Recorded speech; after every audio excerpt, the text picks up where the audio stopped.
Selamat pagi Bapak Ibu Saudara-saudari semua. Selamat Natal untuk kita semua. Bapak Ibu Saudara-saudari, setiap tahun kita merayakan Natal. Tetapi Natal tahun ini kita rayakan dengan berbeda. Jelas ya Bapak Ibu, karena pada tahun ini kita rayakan Natal di masa pandemi. Mungkin ada di antara kita yang tidak dapat merayakan Natal bersama dengan keluarga karena jarak yang jauh, demi mematuhi protokol kesehatan, demi kasih kepada sesama. Kita rela merayakan Natal terpisah dengan keluarga. Mungkin ada juga yang terpisah dengan keluarga yang sekarang ini berada di ruang isolasi. Mendengar kata Natal, tetap mengingat kembali Kristus yang lahir, yang dirayakan, diperingati kembali. Mungkin juga ada di antara kita yang saat ini berada di rumah sakit. Atau mungkin juga kita tidak bisa merayakan Natal bersama dengan anggota keluarga. Karena kita baru saja kehilangan anggota keluarga. Tetapi Bapak Ibu, setidaknya dalam keadaan seperti ini, kita masih mengingat, saat ini bulan Desember, tanggal 24, tanggal 25, saya masih ingat. Saya ingin merayakan Natal meski dalam keadaan apapun saya. Nah, ini pengalaman sebagai pribadi, pengalaman sebagai gereja. Meskipun dalam masa pandemi gereja tidak akan pernah terhalang untuk merayakan Natal. Benar ya Bapak Ibu ya, gereja tetap semangat merayakan Natal. Kita bisa melakukannya secara online. Bahkan ada permintaan dari jemaat, tidak cukup kita melihat YouTube begitu ya, mengikuti ibadah dari YouTube. Kita perlu interaksi, yuk kita buat link Zoom begitu ya, seperti yang kita lakukan malam Natal kemarin. Saya berbahagia sekali bisa melihat Bapak Ibu yang sudah 9 bulan ini saya tidak lihat. Saya melihat Pak Abeto dan keluarga ya, Pak Kunto dan keluarga, Ibu Damaris dan keluarga. Saya melihat Ibu Sunarti dan keluarga. Saya melihat Oma Nari dan keluarga. Saya melihat Oma Yuli dan keluarga. Itu adalah satu kebahagiaan bagi saya Bapak Ibu. Keadaan saat ini tidak membatasi kita untuk merayakan Natal. Bahkan ada gereja juga yang merayakan Natal dengan onsite, tetapi dengan syarat. Jemaat yang datang harus menyerahkan rapid test seperti itu ya Bapak Ibu. Dan jemaat mau melakukannya Bapak Ibu Saudara-saudari. Apa yang membuat jemaat tetap merayakan Natal? Apa yang membuat kita tetap memiliki semangat yang besar untuk merayakan Natal?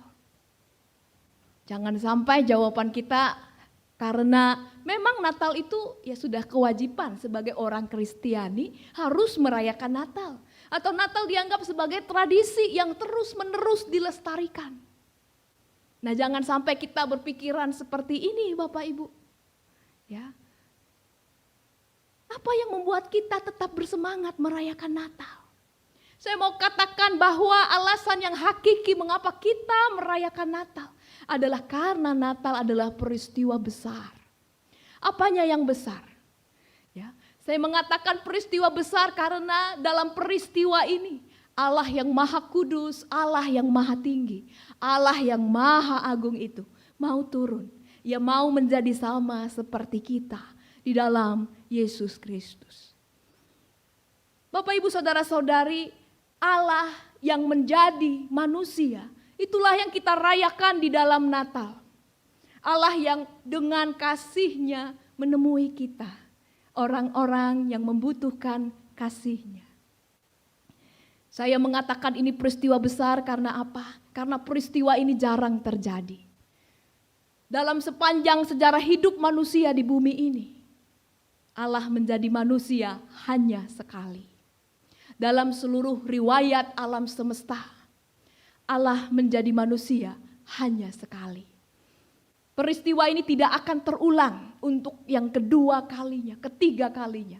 Tidak akan Bapak Ibu. Kalau nanti kita menyambut Kristus dalam kedatangannya yang kedua kali, Kristus tidak menjadi manusia. Kita akan menyambut dia sebagai Tuhan, sebagai Raja, sebagai penguasa atas alam semesta. Dia akan datang dengan kemuliaan. Jadi peristiwa besar ini terjadi hanya sekali. Dan kita berbahagia sebagai manusia. Allah mau menjadi sama seperti kita.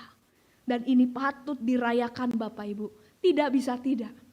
Ya, bahkan ini lebih ya, maknanya lebih dari sekedar perayaan kemerdekaan satu negara. Perayaan ulang tahun atau peresmian lembaga tertentu. Ini adalah peristiwa besar. Inilah yang mendorong orang-orang Kristiani dalam keadaan apapun tetap merayakan Natal. Bahkan di sorga sana, Natal dirayakan dengan satu pujian. Kemuliaan bagi Allah di tempat yang maha tinggi. Dan damai sejahtera di bumi di antara manusia yang berkenan kepadanya. Jadi pandemi COVID-19 ini tidak dapat menghalangi kita untuk merayakan Natal. Tetapi sayangnya Bapak Ibu, peristiwa besar ini oleh manusia itu sering diidentikan dengan satu pesta megah, kemeriahan, kegiatan foya-foya, dan semangat konsumtif. Dahulu ini terjadi ya, sebelum masa pandemi. Padahal peristiwa ini pada awalnya dirayakan dalam kehidupan yang biasa dan sederhana. Allah memakai gembala untuk memberitakan peristiwa besar ini. Mengapa Allah memilih gembala? Mengapa tidak yang lain Bapak Ibu? Nah Bapak Ibu saudara-saudari yang dikasihi Tuhan, memang kita sudah terbiasa membayangkan bahwa seorang gembala itu adalah mereka yang lembut hatinya. Mereka yang penuh kasih sayang. Mereka yang memelihara domba-dombanya. Ya, kalau kita ingat di dalam kisah di Alkitab, misalnya Musa ya, seorang yang lembut hatinya, dia juga menggembalakan domba. Lalu Daud, dia orang yang tekun, yang berani, yang rajin, dia juga seorang penggembala domba. Bahkan Tuhan sendiri digambarkan sebagai gembala yang baik, gembala yang memelihara umatnya. Nah ini adalah bayangan awal kita mengenai sosok gembala. Tetapi Bapak Ibu yang terjadi kemudian, terjadi pergeseran paradigma. Masyarakat tidak membayangkan sosok gembala seperti itu lagi. Masyarakat membayangkan gembala itu adalah mereka, orang-orang yang kasar, yang tidak terlalu peduli dengan peraturan-peraturan agama, dengan peraturan-peraturan dalam masyarakat. Meskipun tidak semua rabi-rabi Yahudi memandang rendah pada orang yang bekerja sebagai gembala. Seperti mereka memandang rendah pegawai pajak. Seperti mereka memandang rendah orang-orang Samaria. Pada saat kisah di dalam Lukas 2 ayat 8 sampai 20 ini terjadi, stigma negatif dilekatkan pada para gembala. Para gembala sering melalaikan aturan-aturan keagamaan. Sebagai contoh, mereka melalaikan pembasuhan yang sering diwajibkan oleh syariat agama. Contohnya mencuci tangan Bapak Ibu ya, sebelum makan. Nah bagi seorang gembala lebih baik memberikan minum gitu ya, daripada memberikan minum kepada dombanya, daripada menggunakan air untuk mencuci tangannya. Karena pada saat itu di sana gersang Bapak Ibu, air itu jarang. Jadi lebih baik bagi gembala untuk memberikan minum ya, untuk domba-dombanya daripada dia harus mencuci tangan. Meskipun dia tahu itu melanggar peraturan keagamaan. Lalu apalagi? Nah ketika gembala melihat domba-dombanya lapar. Ya, di sini di sekitar sini tidak ada rumput misalnya Bapak Ibu. Nah, gembala ini mau pergi ke ladang orang lain tanpa minta izin. Kemudian rumput di ladang orang lain itu dimakan oleh domba-dombanya. Jadi mungkin mereka mirip ya seperti pencuri seperti itu. Nah, ini Bapak Ibu yang saya mau jelaskan stigma negatif. Jadi para imam Yahudi menganggap mereka tidak dapat diandalkan, tidak dapat dipercaya. Sehingga mereka tidak dibolehkan menjadi saksi di depan pengadilan pada waktu itu. Namun siapa sangka Bapak Ibu, Tuhan memilih mereka sebagai saksi pertama kelahiran Sang Mesias. Tuhan memilih para gembala bukan berarti Tuhan menolak orang lain yang hidup pada saat gembala itu hadir di sana. Bukan berarti itu, tetapi Tuhan memilih gembala sebagai contoh, sebagai bukti. Jika para gembala dianggap rendah, dianggap hina oleh orang-orang pada waktu itu bisa dipakai Tuhan, ya, apalagi kita. Kita bisa dipakai Tuhan untuk menjadi saksinya. Semua orang dapat dipakai Tuhan menjadi saksinya. Nah, menjadi saksi Allah itu berarti apa? Menjadi saksi Allah itu berarti kita lebih dulu mengalami satu perjumpaan dengan yang ilahi itu. Seperti yang dialami oleh gembala, di mana malaikat Allah menyatakan firman-Nya tentang sukacita, tentang damai sejahtera yang dibutuhkan dunia. Memang pada awalnya gembala begitu takut, tetapi mereka diizinkan mengalami kasih karunia Allah. Mereka dimampukan untuk menjadi saksi. Mengalami perjumpaan dengan Allah ini adalah sebagai modal kita untuk memberitakan, untuk menyaksikan. Sebab seorang saksi yang pertama-tama ia harus memiliki modal apa sih yang harus saya saksikan kepada yang lain. Tentu yang saya saksikan adalah bagaimana Allah menyentuh saya, bagaimana Allah menjumpai saya, bagaimana Allah menolong saya, bagaimana Allah berempati kepada saya. Ini adalah modal bagi kita untuk menyaksikan kepada sesama tentang kasih Allah, tentang pertolongan Allah. Kemudian menjadi saksi juga berarti membuktikan kebenaran firman Allah. Kita ingin mengalami langsung firman itu. Ada aksi yang kita lakukan seperti para gembala. Mereka tidak tinggal diam, tetapi mereka segera bangkit dan pergi. Mereka meninggalkan zona nyaman mereka. Gembala yang saya sampaikan saat ini bukanlah gembala pemilik domba Bapak Ibu, tetapi gembala upahan. Mereka harus meninggalkan domba-domba mereka pada malam itu. Ini berarti bahwa mereka siap bila ditegur oleh sang tuan pemilik domba. Mereka siap bila dipecat seperti itu. Tidak bekerja lagi sebagai seorang gembala. Mereka siap untuk mencari pekerjaan yang baru lagi. Pada saat itu mereka tahu prioritas utama, yaitu memberitakan kabar baik, keselamatan. Dan mereka rela meninggalkan domba-domba gembalaan mereka untuk sementara. Meninggalkan zona nyaman kita adalah salah satu cara kita menjadi saksi Allah. Apa yang menjadi zona nyaman kita saat ini? Apakah itu adalah pekerjaan kita? Apakah itu hidup lama kita? Karakter kita yang kurang berkenan di hadapan Tuhan? Apakah zona nyaman itu adalah kekayaan kita? Keadaan yang mapan, sehingga membuat kita enggan untuk memberitakan tentang kebaikan, tentang kasih Tuhan.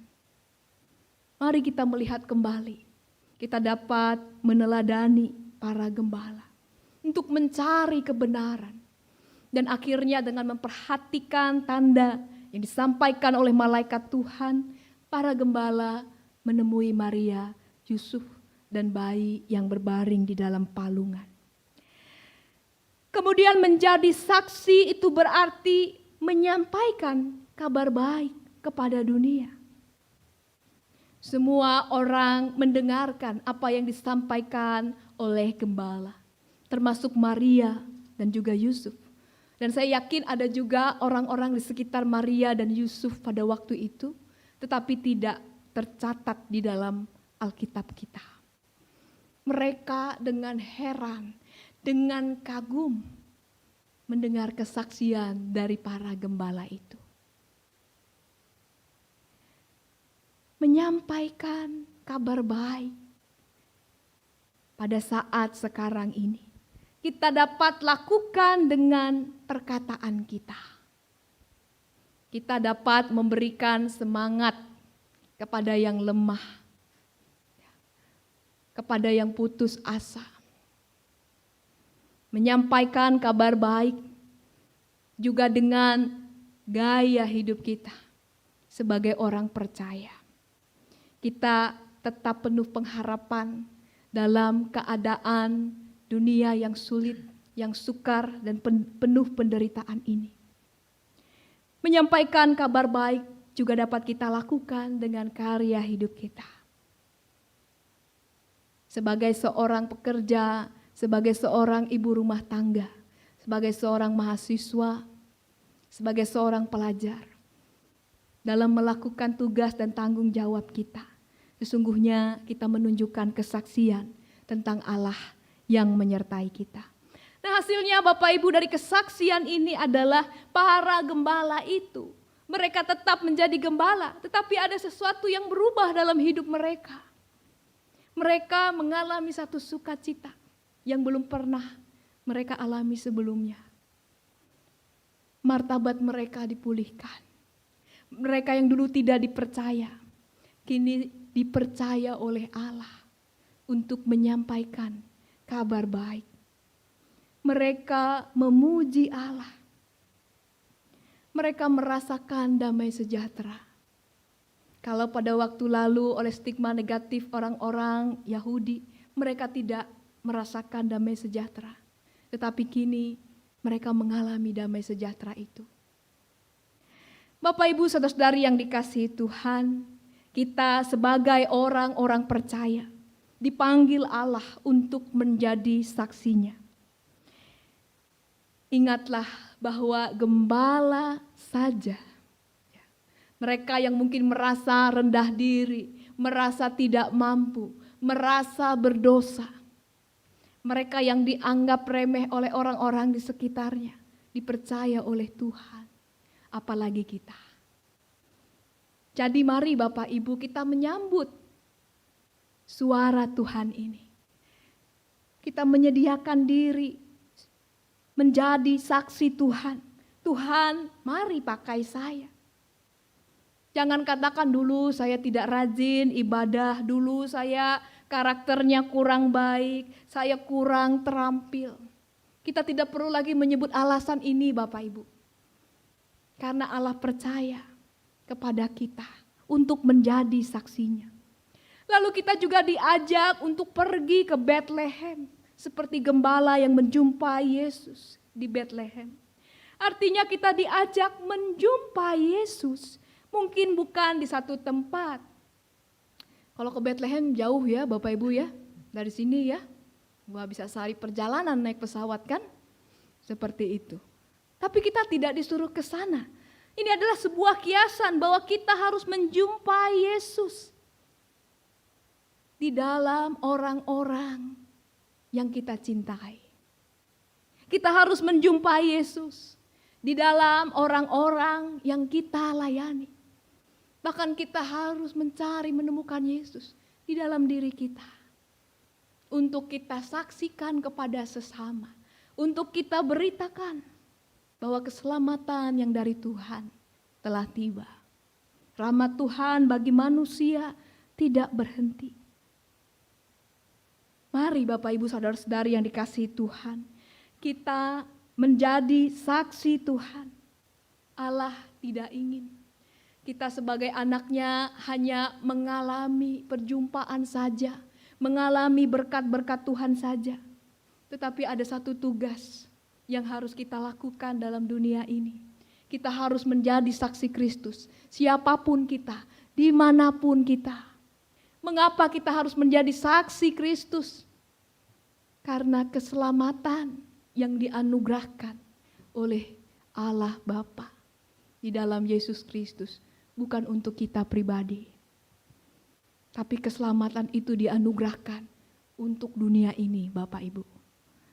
Jadi mari kita yang sudah mengenal, mengalami perjumpaan dengan Tuhan, kita mau menyediakan diri, menyampaikan kabar baik, kabar keselamatan, kabar tentang kasih Tuhan kepada saudara-saudari kita. Dimulai dari keluarga kita, gereja kita, masyarakat kita. Dan jangan lupa, ini harus kita lakukan juga bahkan sampai ke seluruh dunia. Berita tentang Allah yang mengasihi, Allah yang mau menyelamatkan kita pada situasi saat ini harus sampai kepada mereka semua di seluruh dunia ini. Karena Tuhan memberikan, menganugerahkan keselamatan bagi dunia. Masih banyak orang di dunia ini rindu untuk mendengarkan kabar selamat dari kita. Maka beritakanlah dengan hidup kita. Beritakanlah dengan kata-kata kita. Beritakanlah dengan sikap kita. Selamat menjadi saksi Kristus, saksi Natal bagi dunia. Selamat Natal untuk kita semua. Tuhan Yesus memberkati kita. Amin.